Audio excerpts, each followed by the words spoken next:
ఇవాళ women's day. మేమైతే ఇప్పుడు మన నెల్లూరు సన్మానం సిల్క్స్ లో ఉన్నాము. ఈ అమ్మాయి మేము అక్టోబర్ లో ఇక్కడ స్టార్ట్ చేసాము. అప్పుడు దానికి 3rd మంత్, ఇప్పుడు 9th మంత్ వచ్చింది. రేపు తిరిగి శ్రీమంతం కూడా జరుగుతుంది. అది వీలైతే మీకు కూడా పోస్ట్ చేస్తాను, అస్సలు మిస్ అవ్వద్దు. దీనైతే నిజంగా ఆడవాళ్ళు ఎంత కష్టపడుతున్నారో దీన్ని చూసి చెప్పచ్చు. 9th మంత్ వచ్చినా సరే మధ్యలో అసలు ఎప్పుడు సెలవు పెట్టకుండా అప్పటి నుంచి ఇప్పుడు దాకా వచ్చి చేస్తానే ఉంది. నిజంగా దీనికి హ్యాట్స్ ఆఫ్ అని చెప్పొచ్చు. అవునా కదా? ఇప్పుడైతే మేము కేక్ తో సెలబ్రేట్ చేసుకుంటున్నాము. ఇంకోటి చెప్పడం మర్చిపోయా, దీని ఎవరని చూస్తున్నారు కదా, దీనైతే నాకు 10th క్లాస్ లో ట్యూషన్ ఫ్రెండ్. నిజంగా మా ఇద్దరికి ఒక క్షణం పడేది కాదు.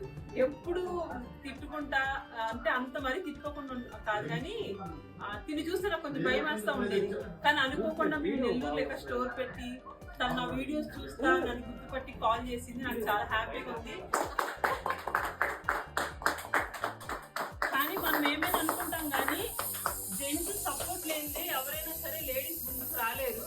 అది ఒక తండ్రి అయినా అవ్వచ్చు, అన్నయ్య అయినా అవ్వచ్చు, మన హస్బెండ్ ఎవరైనా సరే. నిజంగా వాళ్ళ సపోర్ట్ ఉండబట్టి మనం ఇంత దాకా వస్తున్నాం. మీరు అందరూ ఒప్పుకుంటారు లేదా? గట్టిగా చెప్పండి. ఏ భవాని, నువ్వు